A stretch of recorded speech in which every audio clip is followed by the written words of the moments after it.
गुरुजी ने कहते हैं हाथी चले बाजार कुत्ता लागे हजार। तो कुत्ते का तो काम है भौंकना, हाथी थोड़ी पलट के पीछे दिखता है।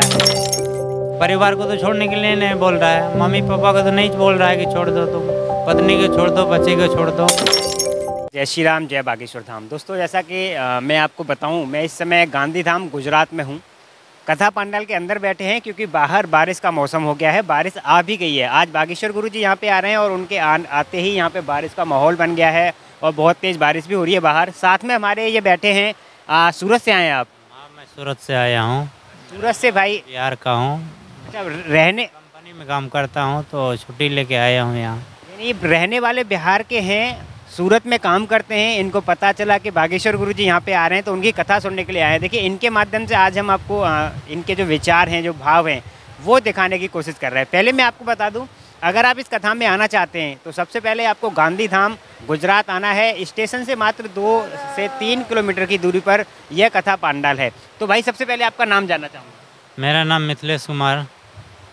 कैसे सुना था आपने बागेश्वर गुरुजी के बारे में? मैं 6-7 महीना हो गया। ये पहले जब वहाँ आए थे बिहार, पटना, नवतपुर, तो वहीं से मैं सुन रहा हूँ। तो उसके बाद मैं सुनते सुनते यूट्यूब से वहाँ सुने, फिर यहाँ मैं उस बीच में आ गए थे सूरत। तो फिर मुझे मालूम पड़ा, तो देखा मोबाइल पे तो यहाँ आने वाला है। तो फिर मैं वहाँ 2 रोज़ का कथा हुआ था, तो मैं वहाँ से फिर कंपनी से छुट्टी लेके वहाँ चले गए।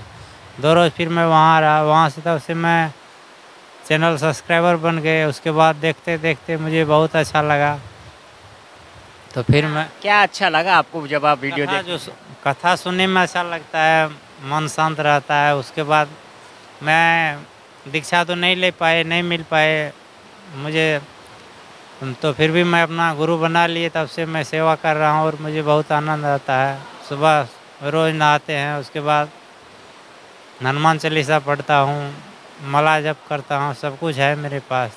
पूजा करता हूँ। उसके बाद अभी जैसे मैं सफ़र में हूँ तो शरीर तो पूरा शुद्ध नहीं है, तो उतना तो नहीं कर पाऊँगा।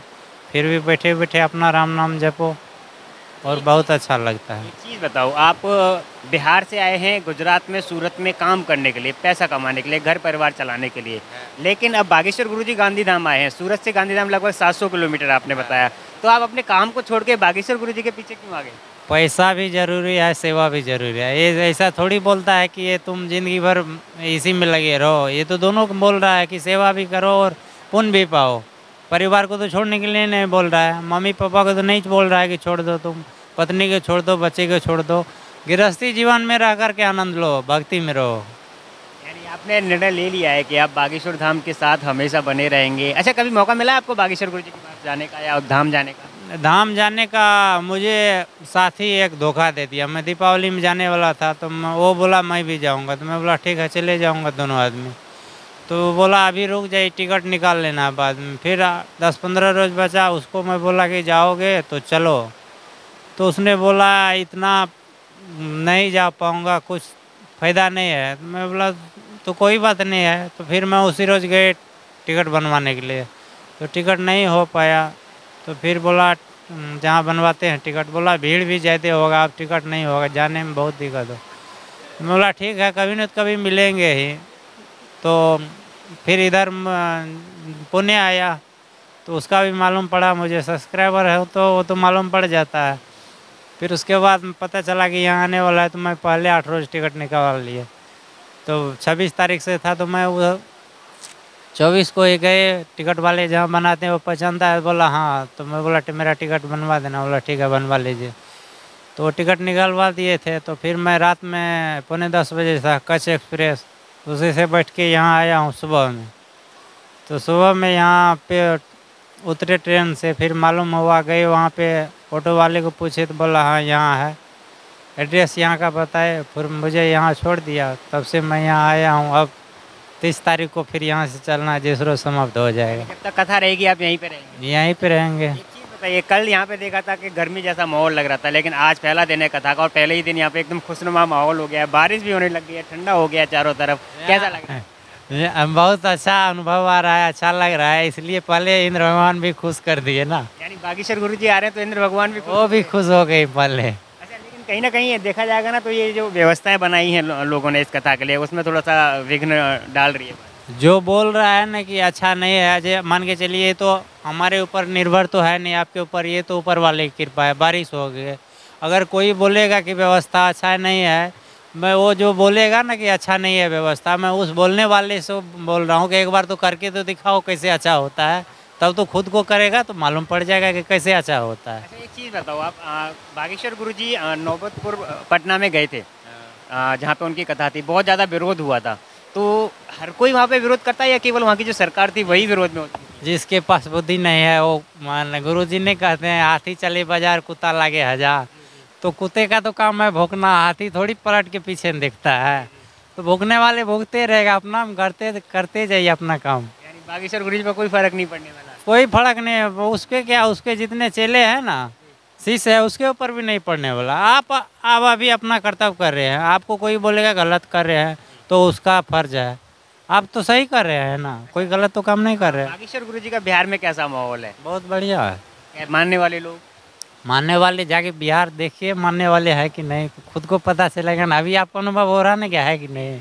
वैसे यहाँ पे शाम तक में देखिएगा कितने हजारों के आसपास में आएगा, जिसको मालूम हो गया क्या आ रहा है ना, तो वो काम किया, 2-4 रोज छोड़ के भी आ जाएगा यहाँ। देखा भी था हमने पटना में, बागेश्वर गुरुजी को बहुत प्यार मान सम्मान मिला था वहाँ पे जो कथा हुई थी। हालांकि यहाँ फरवरी में जाने वाला है ना गोपालगंज, पटना में फिर से पटना नहीं, पटना से दूर पड़ता है, गोपालगंज जाने वाला है 10 फरवरी से 14, 10 से 14 या 24 तक है। यानी पूरी अपडेट आप रखते हैं बागेश्वर धाम की, कहाँ कथा हो रही है, कहाँ क्या करना है?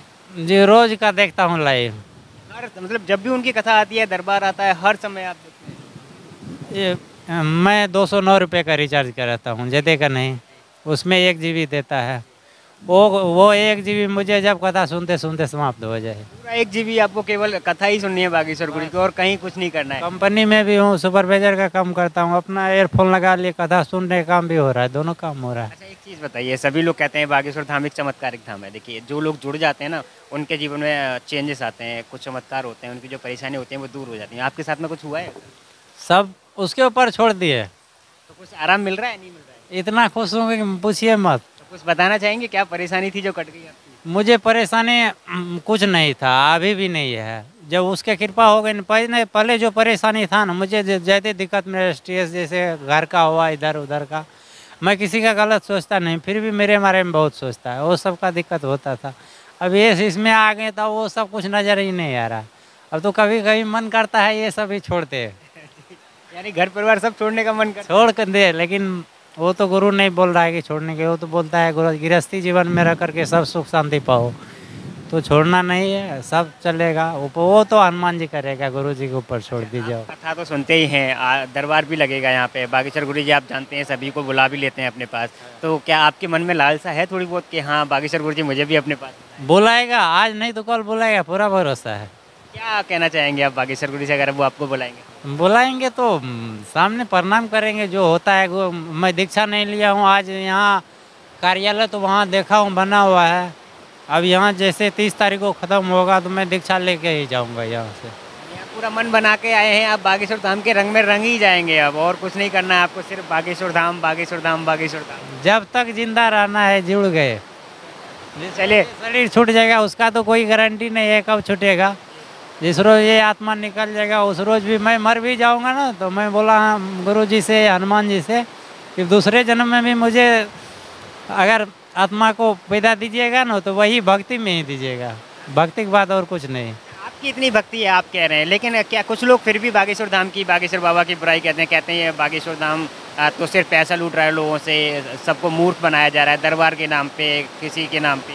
तो जो बोल रहा है पैसा लूट रहा है वो बुद्धू होगा। हमसे तो, हम तो आज तक हमसे तो कोई 1 रुपया नहीं लिया है इसके नाम पे, तो हम कैसे समझेंगे? अगर वो लूटा होगा तो बेवकूफ़ होगा, दूसरे को जाके दे दिया होगा। यानी कि अगर कैसा हुआ ऐसा कोई है तो वो सामने आए, यानी आप कथा में जा रहे हैं, आपके साथ ऐसा कभी नहीं हुआ तो आप तो बिल्कुल नहीं मानेंगे? अभी मान के चलिए, मैं सुबह में ट्रेन से उतरा बाहर आए, मैं सफ़र बहुत जगह किया हूँ तो मुझे सब कुछ मालूम है। ऑटो वाले के पास गए तो एक बार ऑटो वाले को बोला मैं यहाँ का पता बताओ, यहाँ जाना है, तो वो बोला कि वो आदमी सही मिला, बोला यहीं पे रोकिए ऑटो वाले आएगा, मैं नहीं जाऊँगा, मैं बोला भाड़ा कितना लेगा? बोला 20 रुपया।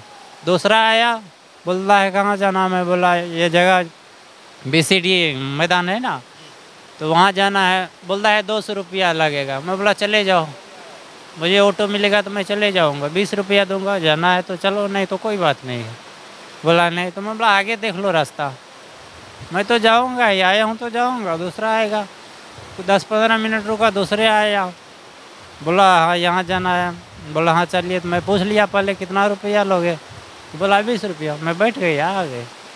यानी हर जगह अच्छे इंसान मिले जाते हैं। चलिए धन्यवाद। जय श्री सीताराम, अच्छा लगा आपसे। जय सीताराम, जय सीताराम।